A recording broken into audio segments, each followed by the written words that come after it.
taliska ciidanka booliska Soomaaliya waxa uu diyaar u yahay isla markaana diyaariyay ciidan loogu talagalay in ay ka howlgalaan guud ahaan gobolada dalka si looga maarmo ciidan shisheeye oo suga amniga dalka Soomaaliya.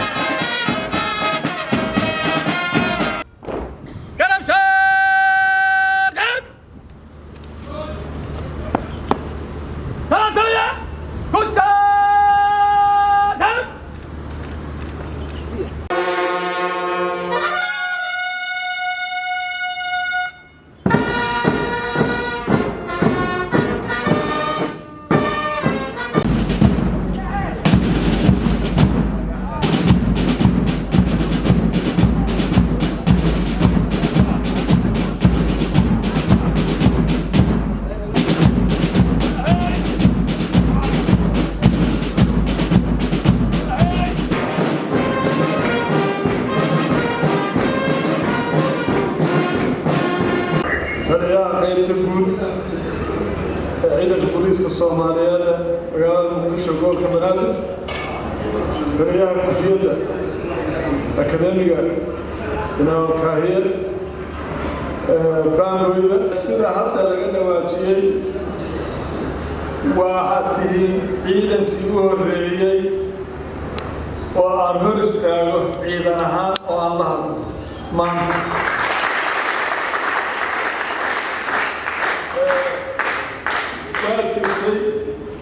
inaan hogaamada ama qaybta guud saraakiisha joogta ama hogaamada qaybta jooga sareeyaasha aan la hadlo waan shaqada ka wareysta laakiin ciidan ahaan oo isku dhex jira oo sidaan oo kale tirada aan le maanta igu horeysan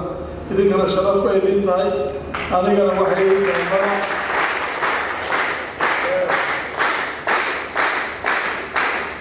hadda kadib waxaan oran doonaa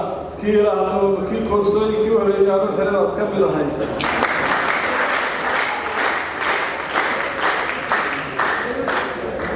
inta haddaan ka gudbo kulliyadatan ama akademikani magac weyn buu leeyahay ardaynimaan ku soo galay intaasaan u leekaaday ciidanka booliiska iyo akademiyada General Kahir iyo heegan saddexduba ismaac wasleegihiin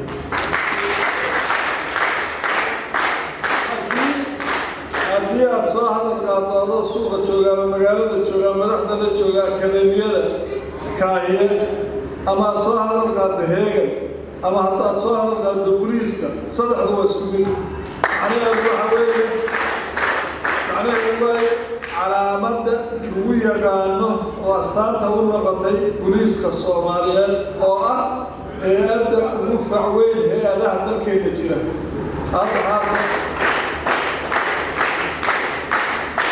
ha ahaato ciidamada ha ahaato wasaaradaha iyo wakaaladaha waxay ahayd hay'adda ugu horreysay marka saas ugu magac weeyihiin intaa haddaan ka gudbo waxaan rabaa taliyo walba markuu meel yimaado ushiisuu la yimaadaa qorshihiisuu la yimaadaa waxaan aniga la imaanayaa qorshahayga cad waxaan idinku soo dhiibayaa kor inuu sida qur-aanka idinku soo dego oo anigu aan soo mariyo hogaamada taliska guuda qaybta saldhigyada akademiyada saraakiisha sarsalee sareeyayaasha iyagaa hoos idinku soo daadejin doona waxa aan iyaga soo faro inuu idinka idin soo gaaro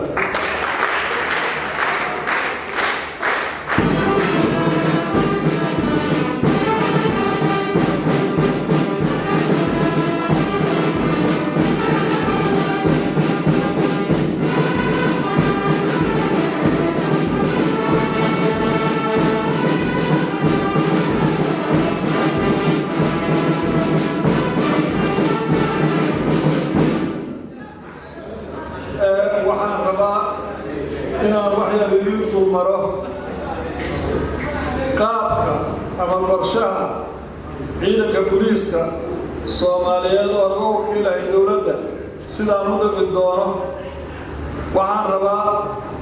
ciidanka inaan horumarino afka kaliya ma laga rabee waxa la rabaa ciidanka tira ahaan in la badiyo tiradu hadda joogo tira ka badan laga dhigo ciidanka gaadiidku haysto gaadiid ka badan inaan keeno ciidanka isgaarsiintu haysto isgaarsiinta ka badan inaan keeno ciidanka guryuhu ku jiro guryo ka badan inaan keeno waxaa layga rabaa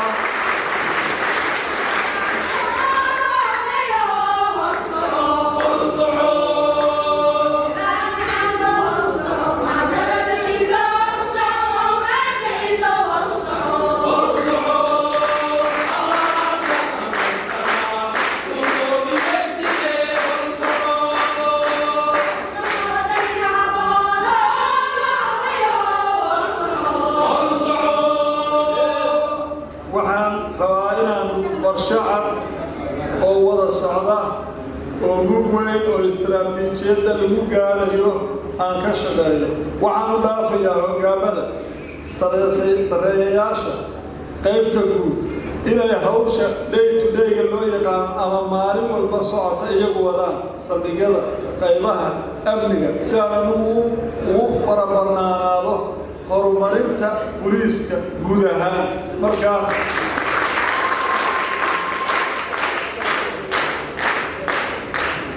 waxaan rabaa inaynu maalintaan booliiska ka tegaayo meesha rag baa soo gaarsiiyey saraakiil baa iga horreysay qaar baa ku dhintay qaar baa ku agooroobay inay meesha soo gaarsiiyaan aan ka sii wado oo aan gaarsiiyo meel aan ku faani karno marka aniga layga bedelayo insha allah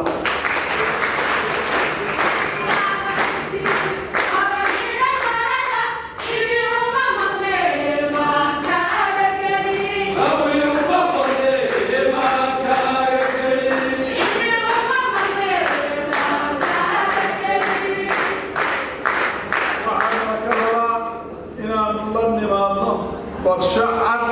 oo aanu ku sugayno amniga magaalada muqdisho ee magaalada dalka Soomaaliya amnigeeda inaanu sugno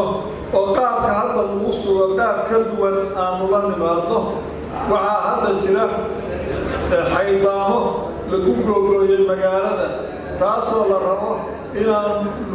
amniga loogu talagalay oo hadda amniga lagu ilaaliyo qorshe ka duwan oo aan dadku ku dhibaatoon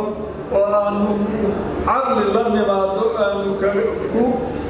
ku amniga dalka aanu ku sugayno annagoo kaashanayna ciidamada kale dowladda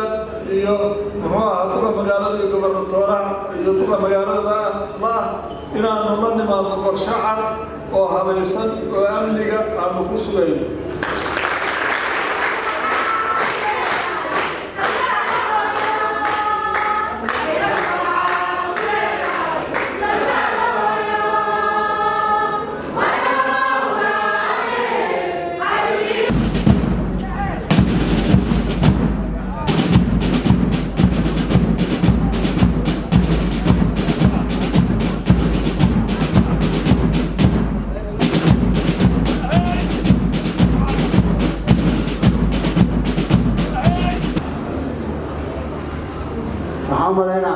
هذا البلد مفرط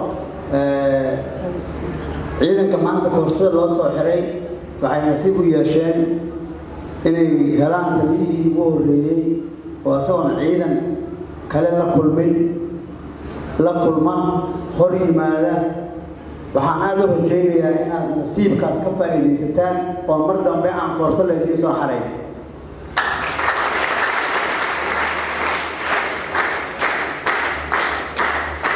macnaheedu wuxuu yahay waa ogtihiin wixii laydin soo xareeyey inaad iska daysaan wixii laydin soo xareeyey oo mas-uuliyad aad qaadataan oo sharafta ciidanka booliiska iyo taliyaha sharaftiisa aad kor u qaadaan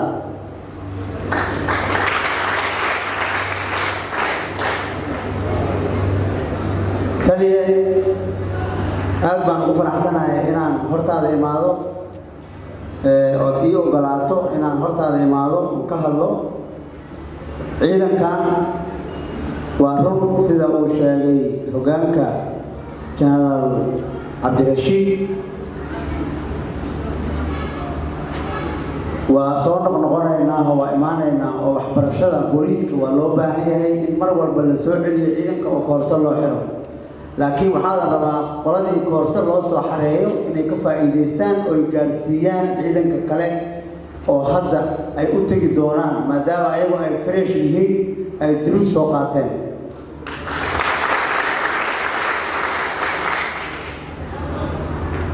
tali anoo ku faa'iidaysanaya inaan hortaada imaado waxaan aad kaaga codsanayaa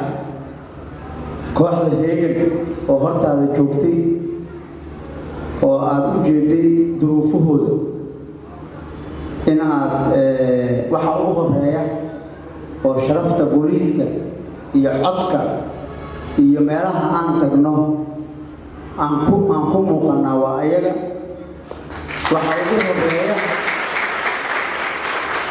waxa ugu horeeya oo aad dhisto oo sharaftooda iyo degaankooda iyo hadda waa u jeeday waa degdegay ku yimaadeen, laakiin haddii heli lahaayeen inay labiskoodana guryahooda ku haystaan, qaarna akademiyada u yaallo, qaarna ay workshop leeyihiin ayagoo qurux badan oo degdeg ku imaan lahaayeen. marka waxaa aad kaaga codsanayaa sharafta kooxda heegan iyo akademiyada waxa ugu horeeya maadaama ay tahay iskuulkan ka soo baxeeno inaad gacanta ku qabato oo aad sharaftooda iyo cisigooda iyo xoolahooda iyo biilkoodaba aad adigu ka fakarto oo aad waxa ugu horeeya oo hormarisa ay noqdaan.